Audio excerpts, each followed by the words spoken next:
नमस्कार। चलिए आप देखते हैं लीनियर प्रोग्रामिंग के विषय में। लीनियर प्रोग्रामिंग क्या होता है? आप प्रीवियस क्लास में सिस्टम ऑफ लीनियर इक्वेशन के विषय में पढ़ चुके हैं। 11 क्लास में लीनियर इनइक्वालिटी और सिस्टम ऑफ लीनियर इनइक्वालिटी और उसके ग्राफिकल सॉल्यूशन के विषय में पढ़ चुके हैं। ग्राफिकल सॉल्यूशन के विषय में पढ़ चुके हैं।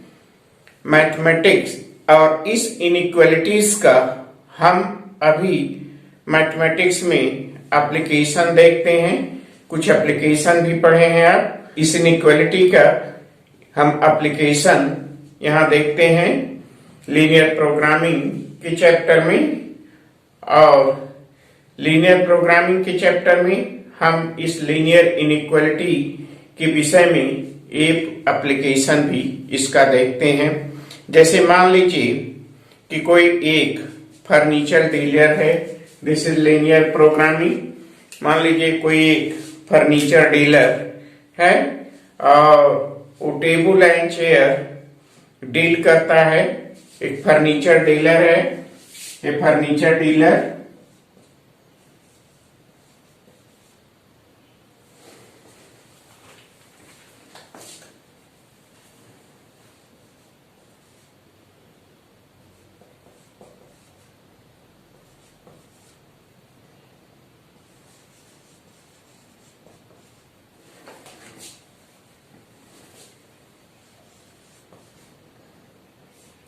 फर्नीचर डीलर है और वो टेबल और chair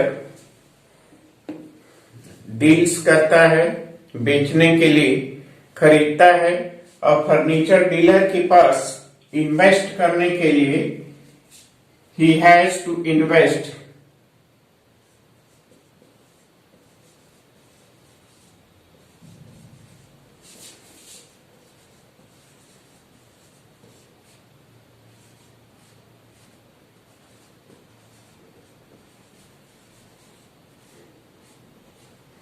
He has to invest rupees 50,000।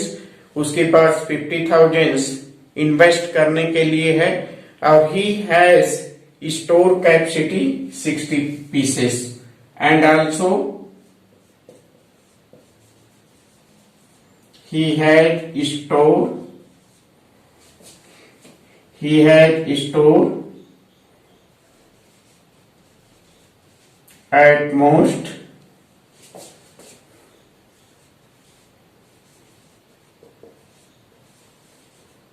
60 pieces of furniture. मतलब टेबल और चेयर 60 पीस ही रखने की उसके पास क्षमता है। और a table cost cost of table cost of each table. मान लीजिए प्रत्येक टेबल का कॉस्ट रुपीज 2500 है। प्रत्येक टेबल का कॉस्ट रुपीज 2500 है। और cost of each chair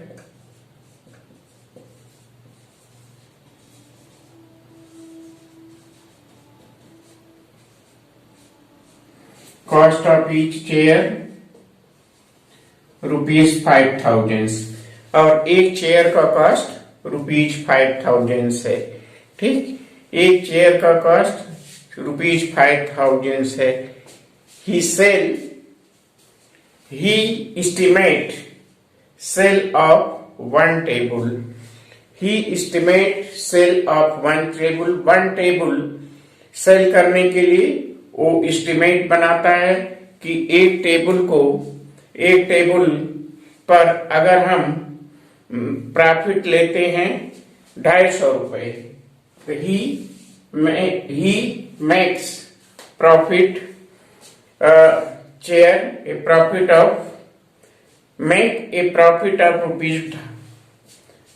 rupees 250। sell of one table अगर वो सेल करना चाहता है, टेबल और चेयर को सेल करना चाहता है, तो profit, he makes profit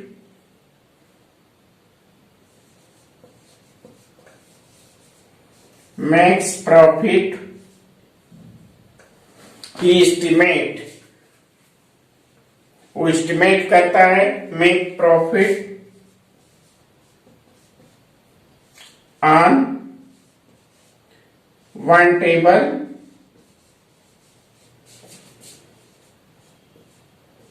rupees 250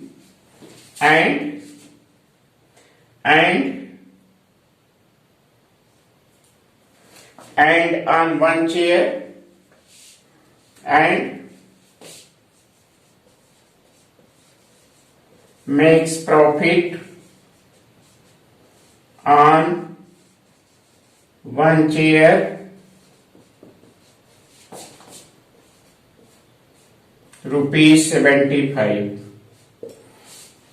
तो एक डीलर एक टेबल पर प्रॉफिट बनाता है, एक टेबल पर वो एस्टिमेट करता है कि एक टेबल पर अगर हमें 250 का प्रॉफिट होता है और एक चेयर पर 75 रुपीज का प्रॉफिट होता है, तो हमें मैक्सिमम प्रॉफिट कब होगा, हम कितना चेयर या टेबल परचेज करें कि हमें मैक्सिमम प्रॉफिट हो। उसका उद्देश्य है मैक्सिमम प्रॉफिट फाइंड आउट करना। तो such type of problem is known as the optimisation problem. इसको हम ऑप्टिमाइजेशन प्रॉब्लम करते हैं क्योंकि हमें पता करना है कि हम मैक्सिमम प्रॉफिट कैसे फाइंड आउट करेंगे, कितना टेबल और कितना चेयर परचेज करें कि हमें मैक्सिमम प्रॉफिट हो। एस्टिमेट कर रहा है, अपने भविष्य के विषय में पता लगाना चाहता है कि हम चेयर और टेबल कितना परचेज करें, कैलकुलेट करना चाहता है टेबल परचेज करें या सिर्फ चेयर परचेज करें, या टेबल चेयर कितना टेबल पे परचेज करें, कितना चेयर परचेज करें, तो वो एक एस्टिमेट करना चाहता है। तो इस तरह के प्रॉब्लम को हम ऑप्टिमाइजेशन प्रॉब्लम करते हैं।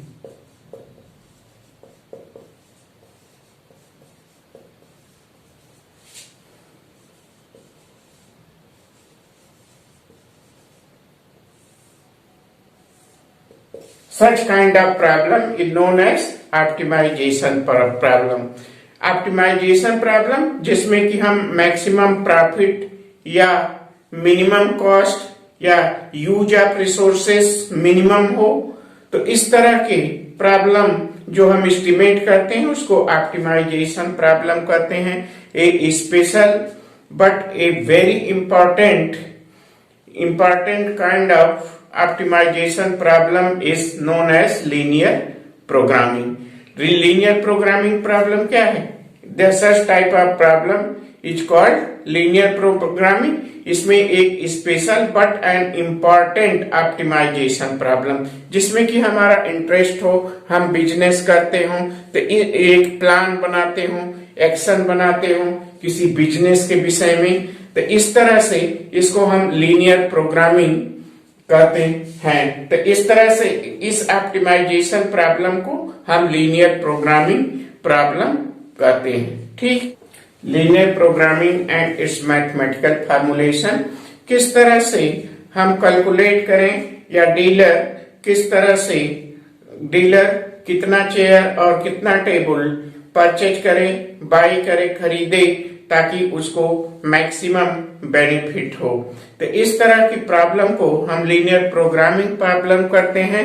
हम मैथमेटिकली कैसे फार्मुलेट करते हैं, तो अगर डीलर को सबसे पहले जरूरी है कि डीलर इस तरह से टेबल और चेयर परचेज करे ताकि उसको मैक्सिमम बेनिफिट हो। तो मान लीजिए फर्स्ट इसको हम मैथमेटिकल फार्मुलेशन करने के पहले सबसे पहले इसका अगर हम अध्ययन करते हैं, ऐसे देखते हैं, अगर मान लीजिए डीलर के पास 50,000 है, टोटल इन्वेस्ट करने के लिए मनी उसके पास मैक्सिमम कितना है 50,000। तो इस 50,000 में उसको मैक्सिमम प्रॉफिट लेने के लिए या तो कई कई संभावनाएं हैं, टेबल खरीद सकता है, चेयर खरीद सकता है, टेबल और चेयर दोनों खरीद सकता है। तो मान लीजिए सबसे पहले डीलर जो है टेबल, मान लीजिए डीलर टेबल खरीदता है, तो how many tables purchase by dealer, तो ₹50,000 में कितने टेबल डीलर परचेज करेगा। तो डीलर बाय, मान लीजिए डीलर परचेज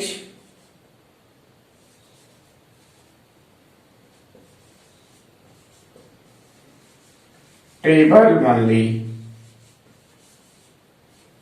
फर्स्ट मान लीजिए डीलर अगर टेबल परचेज करता है, डीलर परचेज टेबल ओनली। तो मान लीजिए डीलर टेबल परचेज करता है, तो पर कितना टेबल परचेज करेगा 50,000 में, 50,000 upon 2,500, this will be equal to 20 table. तो डीलर अगर परचेज करेगा तो कितने टेबल परचेज कर सकता है 20 टेबल। तो 20 टेबल प्रॉफिट ऑन 20 टेबल।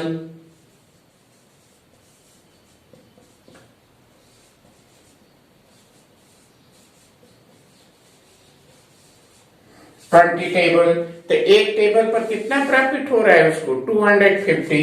तो 20 टेबल पर प्रॉफिट हो जाएगा उसको 20 इंटू 250 इक्वल टू 5,000।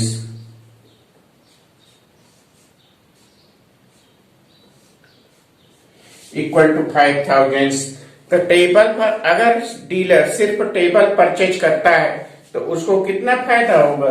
अगर डीलर सिर्फ टेबल परचेज करता है तो उसको 5,000 का बेनिफिट होगा। ठीक, अगर डीलर सिर्फ टेबल परचेज करता है। अब मान लीजिए dealer second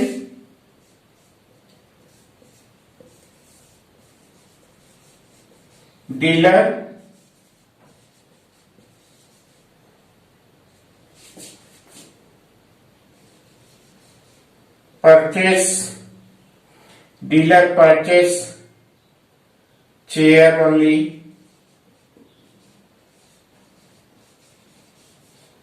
dealer purchase chair only. तो अगर डीलर चेयर परचेज करता है तो एक चेयर का कॉस्ट कितना है 500। तो अगर डीलर परचेज करता है तो कितना हो जाएगा। डीलर से चेयर परचेज करता है तो कितना हो जाएगा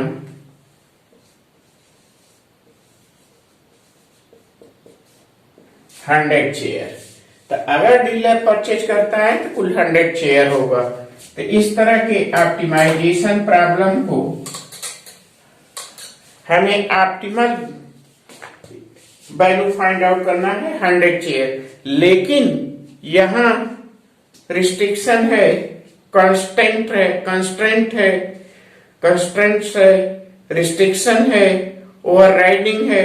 यहाँ ओवरराइडिंग क्या है, कंस्ट्रेंट क्या है, रिस्ट्रिक्शन क्या है कि उसको सिर्फ रखने की क्षमता कितना है, कैपेसिटी, स्टोर कैपेसिटी है 60 पीसेस। तो यहाँ 100 चेयर तो परचेज कर सकता है, 100 चेयर परचेज करने की क्षमता है, 100 चेयर वो परचेज कर सकता है। लेकिन उसके पास स्टोर करने की कैपेसिटी 60 चेयर है।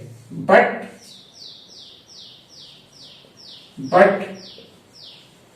He has store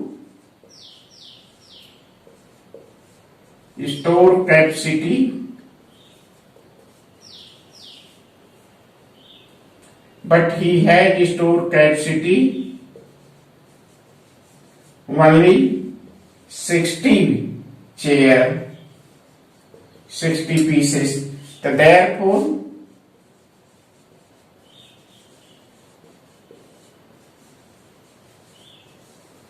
profit on 60 chair. तो 60 चेयर पर उसको प्रॉफिट कितना हो जाएगा? एक चेयर पर का प्रॉफिट कितना होता है? 75 रुपीज। तो 60 into 75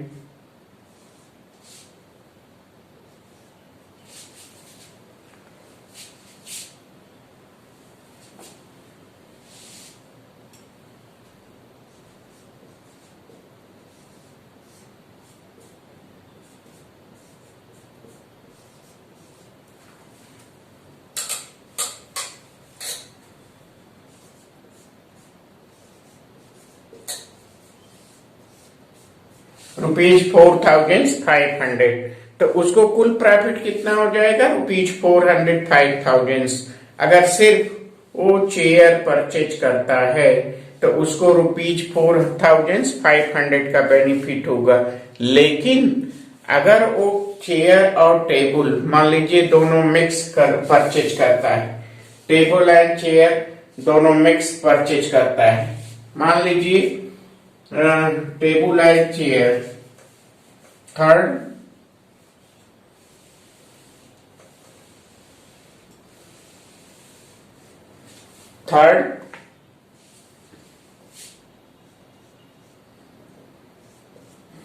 purchase table and chair,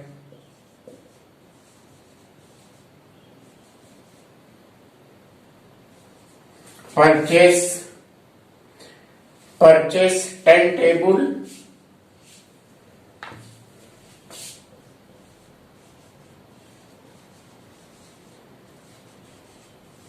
and 50 chair। अगर 10 टेबल और 50 चेयर परचेज करता है तो उसको प्रॉफिट कितना होगा?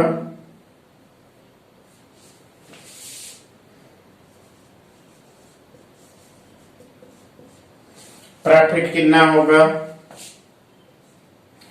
10 टेबल परचेज करता है तो 10 इंटू 250 प्लस 50 चेयर परचेज करता है तो 50 इंटू 75। तो उसको कितना बेनिफिट होगा? 2,500 प्लस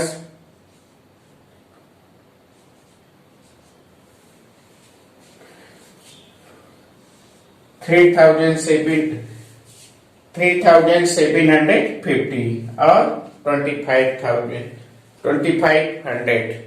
2,500 उसको टेबल पर फायदा होगा और 3,750 उसको चेयर पर फायदा होगा। अब ए टोटल अगर हम करेंगे इसको तो ए हो जाएगा ₹6,250। 6,250। तो यहाँ देखिए डीलर 3 तरह का एस्टिमेट करता है, 3 तरह का प्लान बनाता है, 3 तरह का एक्शन करता है। तो 3 तरह का प्लान बनाता है तो इसको लीनियर प्रोग्रामिंग क्यों कहते हैं? क्योंकि 3 तरह का प्लान बनाता है, 3 तरह का प्लान बनाता है और इन तीनों प्लान में प्लान बनाता है, मतलब प्रोग्राम करता है। तो इसलिए इसको प्रोग्रामिंग कहते हैं। ठीक, इसलिए इसको प्रोग्रामिंग करते हैं क्योंकि डीलर पहला ये बनाता है कि अगर वो सिर्फ टेबल परचेज करता है तो 20 टेबल परचेज करता रहा है ₹5,000 में। अगर सिर्फ चेयर परचेज करता है तो फर्स्ट में 5,000 का उसको प्रॉफिट हो रहा है और सिर्फ चेयर परचेज कर रहा है तो उसको 4,500 का प्रॉफिट हो रहा है। लेकिन यदि वो 10 टेबल और 50 चेयर, क्योंकि उसकी स्टोर कैपेसिटी 60 है, तो 10 टेबल और 50 चेयर परचेज कर रहा है तो उसको ₹6,250 का फायदा है। तो उसका उद्देश्य क्या है? Maximum benefit.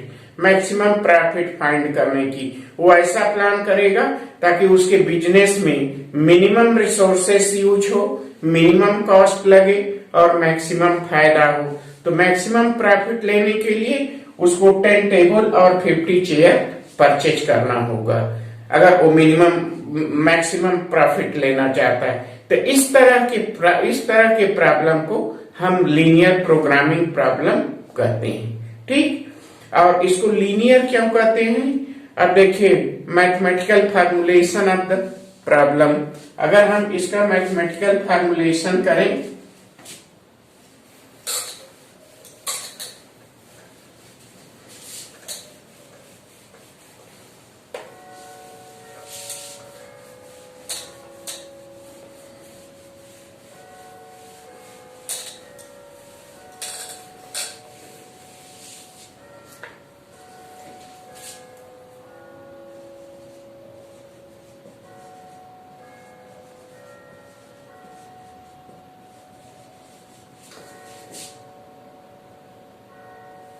mathematical formulation of the problem,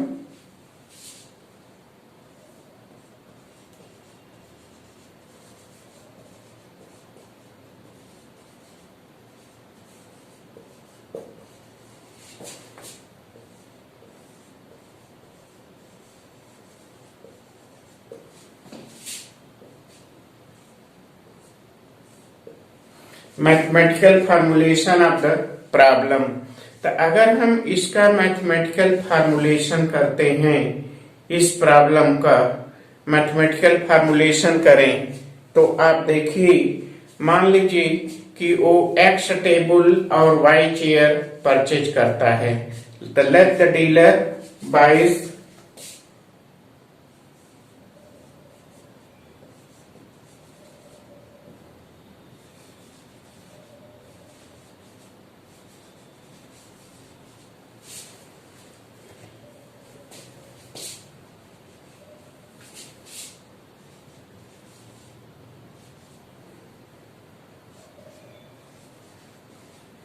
let the dealers buy X tables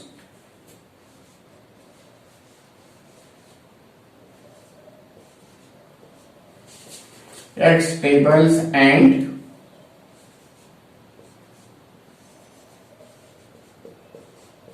Y chair, X table and Y chair। ठीक, तो X table and Y chair purchase करेगा। तो सबसे पहले तो हम देखते हैं कि the tables and chair is non negative, the value of X and Y is non negative, क्योंकि वो नेगेटिव चेयर और नेगेटिव टेबल तो परचेज करेगा नहीं। जब भी हम काउंटिंग करेंगे कोई चीज पॉजिटिव में, जब हम परचेज करेंगे तो 1 chair, 2 chair, 3 chair, -1 chair, -2 chair, minus table नहीं परचेज करें। तो इसका मतलब है कि ये जो टेबल्स और चेयर है नॉन नेगेटिव है। तो सबसे पहले तो एक कांस्टेंट हो गया x is greater than equal to 0, y is greater than equal to 0। तो ये क्या हो गया? ये हो गया non negative constant.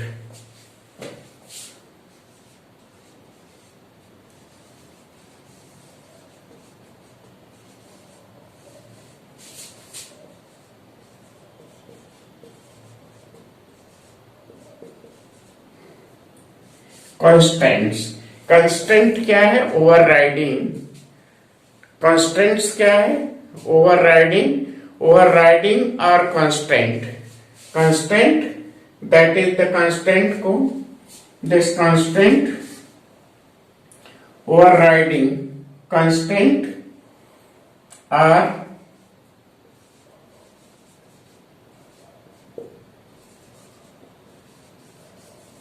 Overriding means जैसे हम कोई सौदा करते हैं तो कुछ हमारी मजबूरी होती है, हम मार्केट में जाते हैं, कोई जैसे हमारे पास अगर 100 रुपए है और कोई आइटम हमें लेना है और हम यहाँ से एस्टिमेट करके गए हैं कि वो 80-90 रुपए में मिल जाएगा, लेकिन जब मार्केट में पहुंचते हैं तो उसकी प्राइस 120 रुपए है।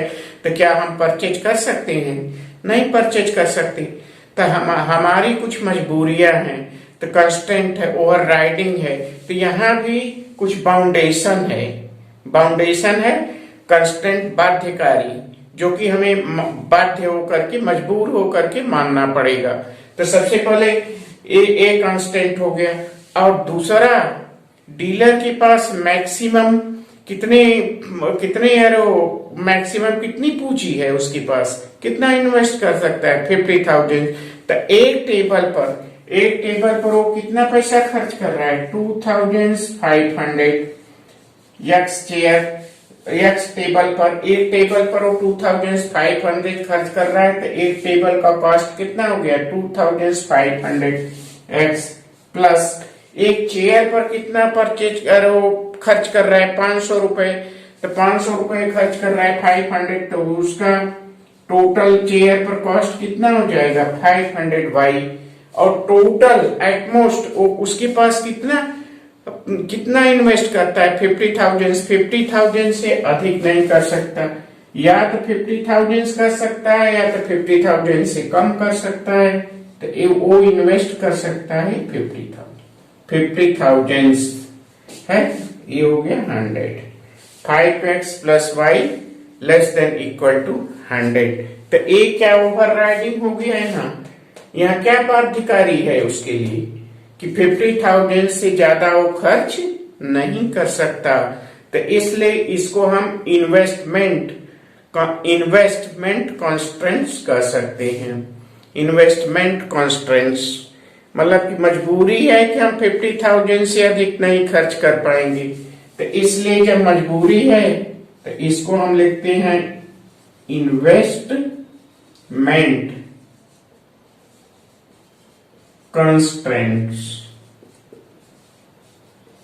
constraints means बाध्यकारी or overriding। the investment that is investment constraint कि हम 50,000 से अधिक खर्च नहीं कर सकते। तो ये क्या हो गया, इन्वेस्टमेंट कंस्ट्रेंट। और क्या हो गया, x plus Y less than equal to 60।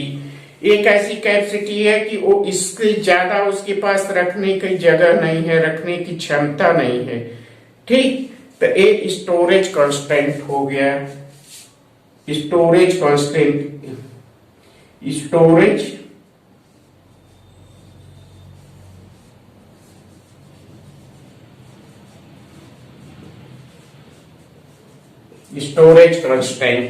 ये भी एक मजबूरी है कि हम इससे ज्यादा हमारे पास जगह नहीं है रखने की। तो स्टोरेज कांस्टेंट हो गया।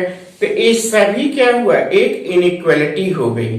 तो एक इनइक्वालिटी के रूप में हम इन सबको कर मैक्सिमाइज हिज प्रॉफिट। तो मैक्सिमाइज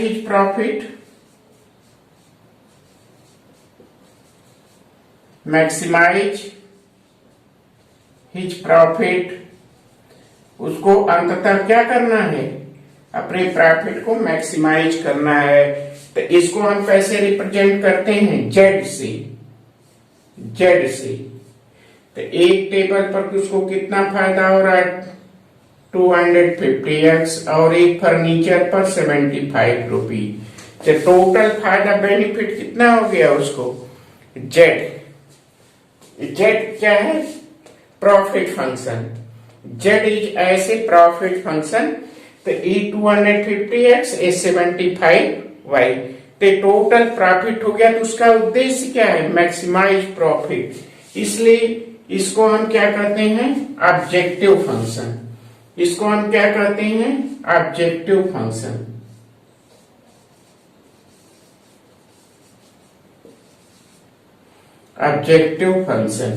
इसको हम क्या कहते हैं, ऑब्जेक्टिव फंक्शन।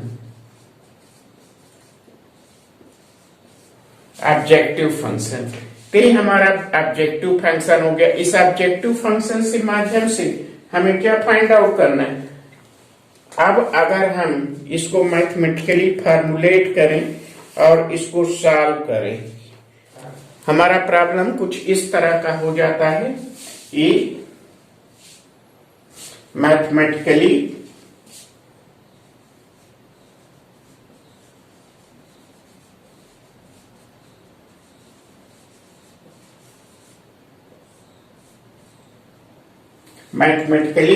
हमारा सबसे पहले क्या उद्देश्य है? Maximise profit. इस प्रॉब्लम के माध्यम से डीलर का क्या उद्देश्य है? Maximise profit. तो मैक्सिमाइज प्रॉफिट है तो उसको हम जेड फंक्शन से कंसीडर करते हैं। Consider Z as a function, तो उसका क्या फंक्शन है? 250x plus 75y। Z as a function of x and y। Z as a function of x and y। x and y क्या है? Table and chair. तो so that our aim is to what? Maximize profit. Maximize profit. So we can do the maximize z. This maximize z.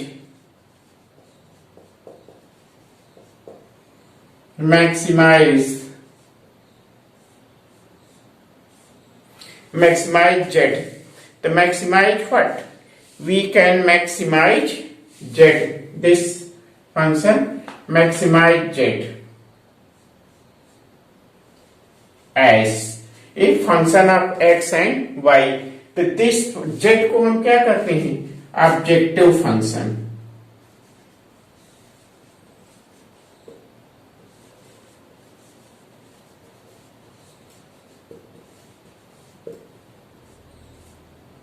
z हमारा क्या हो गया? Objective function.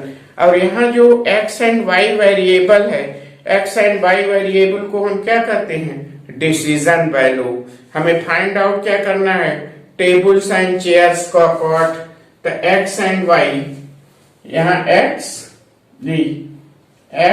And y are known as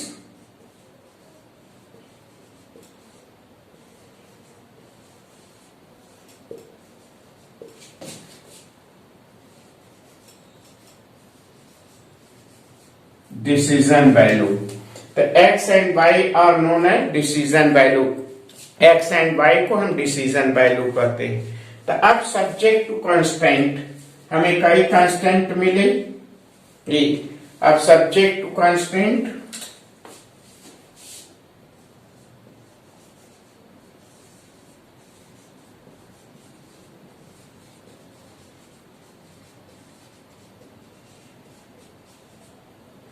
अब कुछ मजबूरी है, उसके अनुसार हमारी इनइक्वालिटी क्या हो जाती है? हमारी इनइक्वालिटी हो जाती है 5x plus y is less than equal to 5x plus y less than equal to, that will be 100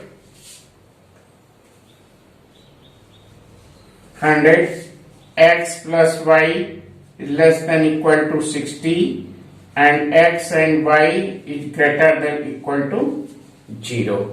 x and y is greater than equal to 0। इसको इस तरह से भी लिख सकते हैं, x is greater than equal to 0 and y is greater than equal to 0। तो इस तरह से हम उसको मैथमेटिकली लीनियर प्रोग्रामिंग को मैथमेटिकली फॉर्मुलेट कर सकते हैं। जेड, अब यहाँ देखिए Z is a function, Z linear function है और हम प्लान बना रहे हैं अपने प्रॉफिट को मैक्सिमाइज करने के लिए। डीलर प्लान बना रहा है प्रॉफिट को मैक्सिमाइज करने के लिए और रिसोर्सेज को मिनिमाइज करने के लिए, हमें कम खर्च में अधिक फायदा हो। तो जेड क्या है? एक लीनियर फंक्शन है। यहाँ सभी फंक्शन लीनियर हैं, इसलिए हम इसको लीनियर कहते हैं। और हम प्लान बना रहे हैं, एक्शन बना रहे हैं, इसलिए इसको लीनियर प्रोग्रामिंग करते हैं। तो जेड हमारा ऑब्जेक्टिव फंक्शन। ठीक, तो इस तरह के प्रॉब्लम को हम लीनियर प्रोग्रामिंग करते हैं। अब हम देखते हैं कि इसको सॉल्व कैसे करें, इस प्रॉब्लम को हम सॉल्व कैसे करें। सब्जेक्ट टू कांस्टेंट हो गया। अब हम प्रॉब्लम किस तरह से लिख सकते हैं? सबसे पहले हम ऑब्जेक्टिव फंक्शन लिखते हैं जेड। हमारा ऑब्जेक्टिव फंक्शन हो गया 250x plus 75y, x and y are chairs. ये हो गया हमारा ऑब्जेक्टिव फंक्शन जेड।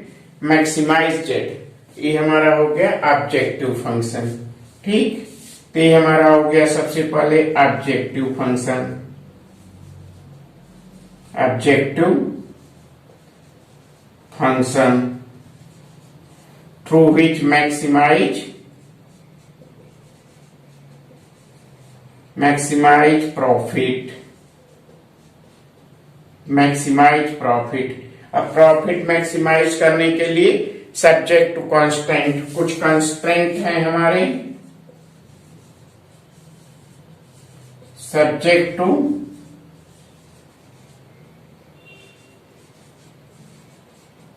कांस्टेंट्स। इस कांस्टेंट के अनुसार हमारी इनइक्वालिटी हो गई, कुछ हमारी मजबूरी है, उस मजबूरी से हम बाउंड हैं कि वो 50,000 से अधिक खर्च नहीं कर सकता। ते हो गया ए हो गया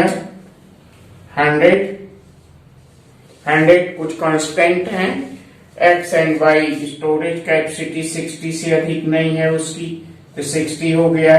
50,000 से अधिक को खर्च नहीं कर सकता। चेयर और फर्नीचर नेगेटिव हो नहीं सकती, तो हो गया y इक्वल टू 0।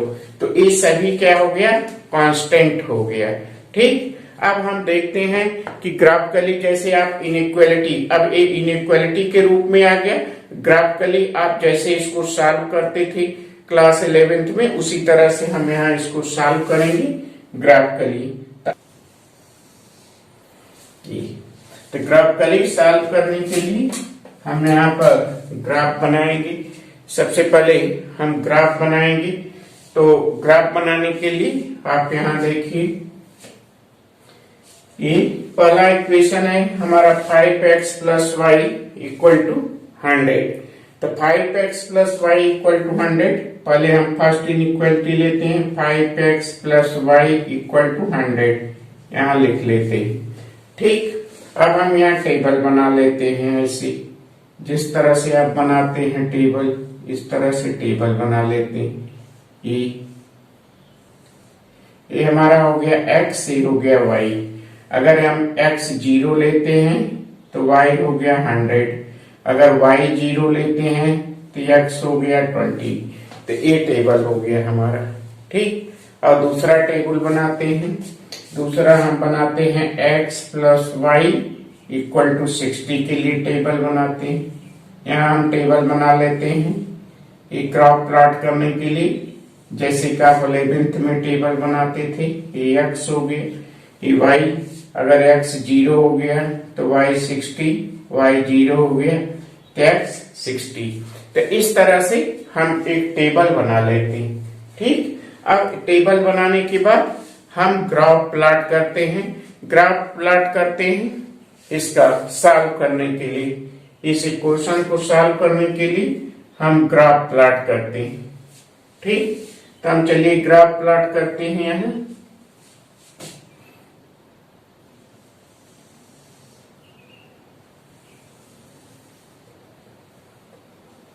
इस तरह से हम ग्राफ प्लॉट करते हैं।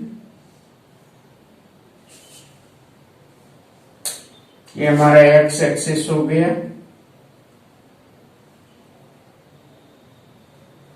ये वाई एक्सिस हो गया, वाई एक्सिस हो गया हमारा, वाई एक्सिस, ये वाई एक्सिस हो गया, ये एक्स एक्सिस हो गया। अब यहां हम लेते हैं एक्स एक्सिस हो गया, ये 0, 10, 20, 30, 40, 50 एंड 60।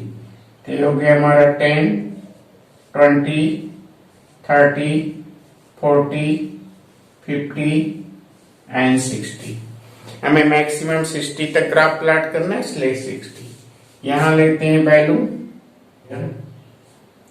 10, 20, 30, 40, 50, 60, 70, 80, 90 एंड 100।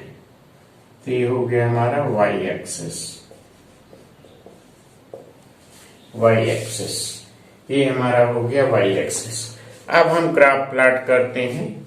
तो सबसे पहले देखते हैं, इसमें 0 एंड 100 है, ये हो गया हमारा 0 एंड 100 और 20, ये हो गया 20। तो ये हमारा, ये हो गया ग्राफ हमारा। और दूसरा है 60, तो ये भी 60 है, ये भी 60 है। तो ये हमारा ग्राफ हो जाएगा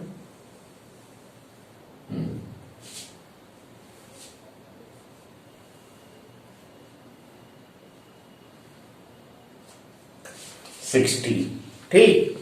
और जैसा कि आप शेडिंग करना जानते हैं कि कैसे शेडिंग होता है, अगर इसमें value 5x + y, x and y के स्थान पर 0 0 लिखें, 0 लेस देन 100 है। अगर 0 हमारा यहाँ x और y का वैल्यू रखें जो कि इनसाइड हो, लाइन के बिलो हो, x y का वैल्यू रखें यहाँ, अगर या तो फिर ओरिजिन रखें, ओरिजिन 0 0 रखें, 0 इज लेस देन 100, ये ट्रू है, 0 इज लेस देन 100। तो ये जो हमारा लाइन है, इस लाइन की ग्राफ जो है इस डायरेक्शन में हो। उसी तरह से x + y लेस देन 100 है, लेस देन इक्वल टू 60 है। अगर x y का वैल्यू 0 0 रखें तो ये क्या होगा, 60 से लेस होगा, means graph is towards the origin. तो हमारा जो ग्राफ होगा वो ओरिजिन की ओर होगा। ये तो जो कॉमन सेट होगा हमारा ये होगा, ये हमारा होगा कॉमन सेट। ये जो हमारा कॉमन सेट होगा ग्राफ का वो ये होगा।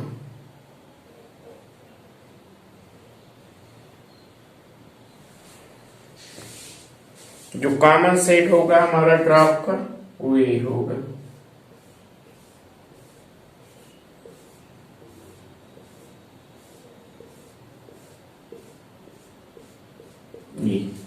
ये हमारा ग्राफ हो गया कॉमन सेट। तो इन दोनों जो लाइन ऑफ इंटरसेक्शन है, दोनों के कॉमन सेट का ग्राफ हमारा क्या हो जाएगा, ये हो जाएगा O। मान लीजिए हमारा पॉइंट हो गया A, ये हमारा हो गया B, ये पॉइंट हो गया C। तो हमारा जो सोल्यूशन एरिया होगा वो OAB, शेडेड रीजन। जो शेडेड रीजन है is the solution of the inequality. ये आप पढ़ चुके हैं लीनियर प्रोग्रामिंग की केस में। ये जो रीजन होता है इसको हम क्या करते हैं, feasible region.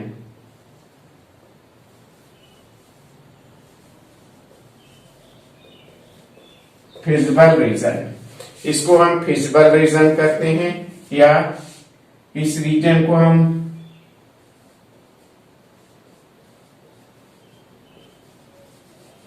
Feasible solution, feasible solution करते हैं, फिजिबल रीजन करते हैं या फिजिबल सॉल्यूशन करते हैं। इसके बीच में ये जो शेडेड पोर्शन है, इसमें इसके बीच में जो इनइक्वालिटीज है, जो कांस्टेंट है, इसके इनफाइनाइट मेनी सॉल्यूशंस होंगे, इनफाइनाइट मेनी सॉल्यूशन होंगे। लेकिन हमें उस सॉल्यूशन को फाइंड आउट करना है जिस पर की वैल्यू मैक्सिमम हो। तो इसके लिए कॉर्नर पॉइंट मेथड है, कॉर्नर पॉइंट मेथड है जो इसका मैक्सिमम और मिनिमम प्रॉफिट होगा डीलर को, जो मैक्सिमम और मिनिमम वैल्यू होगा वो इसके कॉर्नर पॉइंट पर, OABC के कॉर्नर पॉइंट पर ही मैक्सिमाइज या मिनिमाइज प्रॉब्लम होगा। ठीक। तो ए हमारा कोऑर्डिनेट हो गया, ए हमारा कोऑर्डिनेट हो गया 20 0। तो ए हमारा कोऑर्डिनेट है 20 0, ये हमारा कोऑर्डिनेट 20। बी को या तो आप ग्राफ की सहायता से फाइंड आउट कर लीजिए। अगर आप नहीं फाइंड आउट कर सकते हैं तो दोनों इक्वेशंस को 5x + y = 100 और x + y = 60 को सॉल्व कर लीजिए। जो x और y का वैल्यू होगा वही हमारा बी का पॉइंट होगा।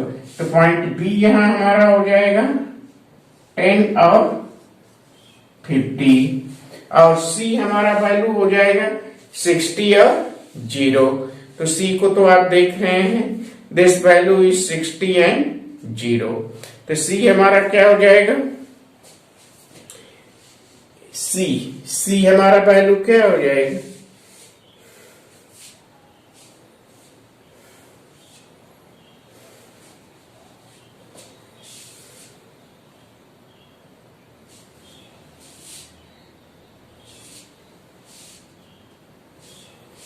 तो 20 जीरो हो गए। सी हमारा क्या हो जाएगा वैल्यू, सी वैल्यू हो जाएगा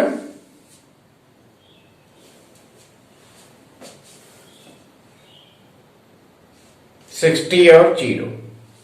सी वैल्यू हमारा क्या हो जाएगा 60 और 0। अब इन सभी पर हमें find out profit find out करना है। ठीक, तो इन सभी पर हमें प्रॉफिट फाइंड आउट करना है। ठीक, और ये क्या है, कॉर्नर पॉइंट है। तो जब भी मैक्सिमम और मिनिमम वैल्यू होगा ये कॉर्नर पॉइंट पर होगा। और हमें दो तरह का ग्राफ मिलेगा। यहाँ देखिए एक ग्राफ क्या है, bounded feasible region. Bounded means चारों तरफ से हमारा शेडेड पोर्शन क्लोज है, इसलिए हम इसको बाउंडेड रीजन कहते हैं। तो such type of graph is known as bounded. तो बाउंडेड में मैक्सिमम एंड मिनिमम पॉइंट या graph in maximise and minimise at the corner point or at the vertex of the OABC, vertex of the shaded portion। तो shaded portion के corner point पर maximum या minimum point हो गया vertex पर। तो अब हम ऑब्जेक्टिव फंक्शन से मैक्सिमम और मिनिमम वैल्यू फाइंड आउट करते हैं इसकी सहायता से। ठीक, अब हमारा जेड फंक्शन है, ये कॉर्नर पॉइंट है। यहाँ हम कॉर्नर पॉइंट पर लेते हैं vertex of the feasible region. यहाँ वर्टेक्स हो गया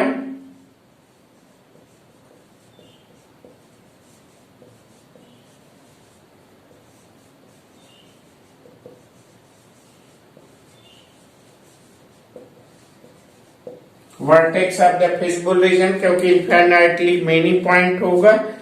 vertex of the feasible region और profit and objective function value of Z, value of Z. और इस पॉइंट पर vertex of the feasible region और ऑब्जेक्टिव फंक्शन यहाँ जेड का हम प्रॉफिट निकालेंगे, टोटल प्रॉफिट। तो जेड हो गया 250x प्लस 75y। तो ये हमारा हो जाएगा objective function, profit function, profit, total profit. तो सबसे पहले ओ पर फाइंड आउट करेंगे, तो इसका वैल्यू 0 है, तो इस पर प्रॉफिट क्या हो जाएगा 0। फिर ए पर फाइंड आउट करेंगे, तो ए पर क्या वैल्यू है हमारा 20 एंड 0। तो 20 पर हमारा प्रॉफिट कितना हो जाएगा, अगर हम 20 चेयर और 20 टेबल्स के विषय में कैलकुलेट करेंगे तो ये हमारा प्रॉफिट हो जाएगा 20 के तो 0 हो जाएगा, तो ये हमारा प्रॉफिट हो जाएगा ₹5000। ये 5000 का प्रॉफिट हो गया। ठीक, 5000 का प्रॉफिट हो गया। ठीक, और फिर बी पर कैलकुलेट करते हैं। बी पर कितना है 10 और 50। तो 10 और 50 पर जब हम कैलकुलेट करेंगे, 10 और 50 पर कैलकुलेट करेंगे तो 6000, इसको हम कैलकुलेट कर चुके हैं, 6250 हो जाएगा प्रॉफिट।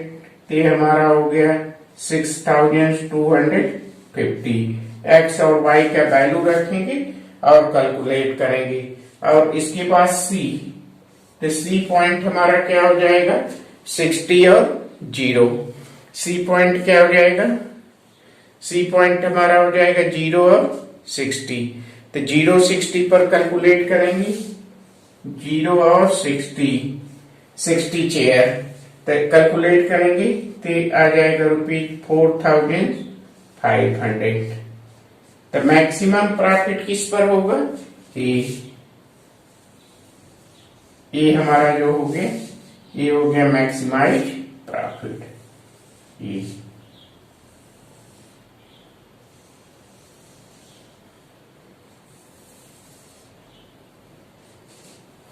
तो ये हमारा टेबल हो गया मैक्सिमाइज प्रॉफिट। तो हमारा उद्देश्य क्या है, मैक्सिमाइज प्रॉफिट।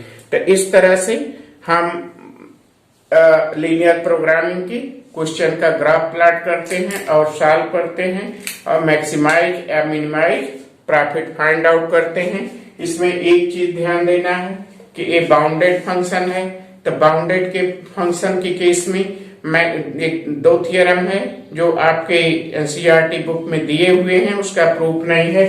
तो बाउंडेड फंक्शन के लिए maximum and minimum value functions का maximum and minimum value optimal value, maximum and minimum optimal value क्या होता है, एक्स और वाई का जो वैल्यू होता है जिसको कि हम एस्टिमेट किए हैं कि कितने चेयर और कितने फर्नीचर परचेज करेंगे। तो जितने चेयर और जितने फर्नीचर परचेज करते हैं, जैसे यहाँ अगर मैक्सिमम वैल्यू के लिए यहाँ 10 टेबल और 50 चेयर है, तो 10 टेबल और 50 चेयर क्या हमारा हो गया, ऑप्टिमल वैल्यू, डिसीजन वैल्यू। हमें डिसीजन वैल्यू किस लिए, कि हमें डिसीजन लेना है बिजनेस में कि कितने टेबल और कितने चेयर खरीदें। तो इस तरह के जब एक ग्राफ सेटेड पोर्शन हमारा क्लोज्ड होता है सर्किल की तरह, तो इसको हम क्या करते हैं, बाउंडेड फंक्शन। तो इस तरह के फंक्शंस को हम क्या करते हैं, बाउंडेड फंक्शन। ठीक, तो ये हमारा हो गया बाउंडेड फंक्शन। ये जो फिगर है हमारा, ये क्या हो गया यहाँ, ये जो हमारा फिगर है ये क्या हो गया, बाउंडेड फंक्शन। तो ये बाउंडेड हो गया। और एक तरह का प्रॉब्लम होता है जिसमें अनबाउंडेड है, ओपन है, फंक्शन ओपन होता है, कहीं की बाउंडेड नहीं होता। तो अनबाउंडेड के केस में maximum and minimum point may be on the corner point, may be on the vertex, vertex he corner point he maximum और मिनिमम वैल्यू हो सकता है। निश्चित नहीं है कि होगा, हो सकता है, लेकिन उसके लिए क्या होगा, यहाँ रिमार्क लिखते हैं, ये दो तरह का फंक्शन होता है। ये तो आ गया, यहाँ दो तरह का फंक्शन होता है।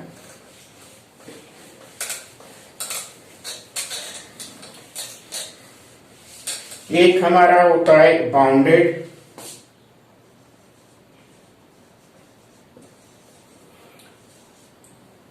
तो बाउंडेड की केस में क्या होता है, maximum and minimum point must be on the corner point.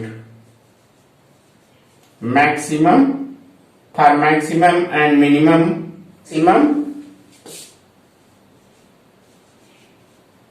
or minimum point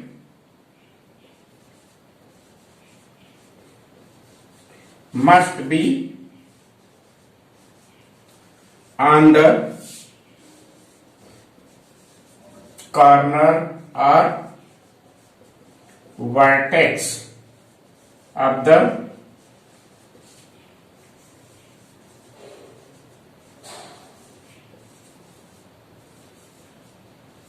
feasible region. जबकि फंक्शन बाउंडेड है। और अनबाउंडेड के केस में क्या होता है,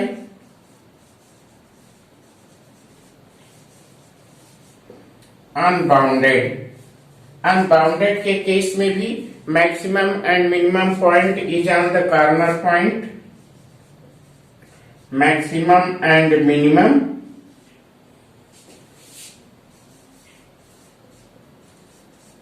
point, maximum and minimum point may be on corner, or vertex point। तो unbounded के केस में मैक्सिमम और मिनिमम पॉइंट में भी कॉर्नर पॉइंट पर हो सकता है। तो कॉर्नर पॉइंट पर हो सकता है, लेकिन अनबाउंडेड के लिए एक कंडीशन है, कॉर्नर पॉइंट हो सकता है, लेकिन अनबाउंडेड के लिए एक कंडीशन है कि अगर आपके यदि for maximum point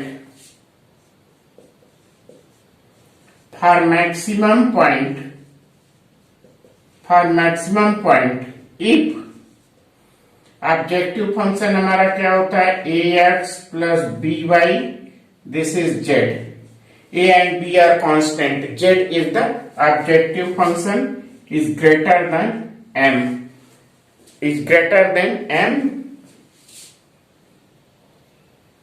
for maximum point if z is greater than m, for maximum point it has the maximum point, it has maximum point, it has maximum point if the graph of z function, यहां ऐसे देख लीजिए, for maximum point if z equal to ax plus by is greater than m, has a common point in the feasible region, has no any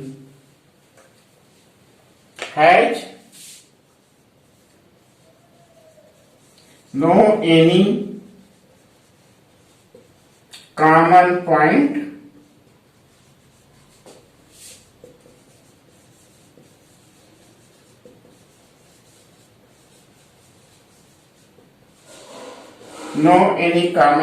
in the feasible region. और for minimum के लिए क्या होता है? For minimum point के लिए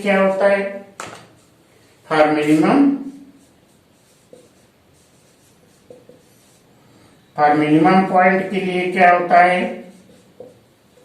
minimum point के लिए हमारा z हो जाएगा ax प्लस by, मान लीजिए मिनिमम है m, तो has no any common point in feasible region, has no any common point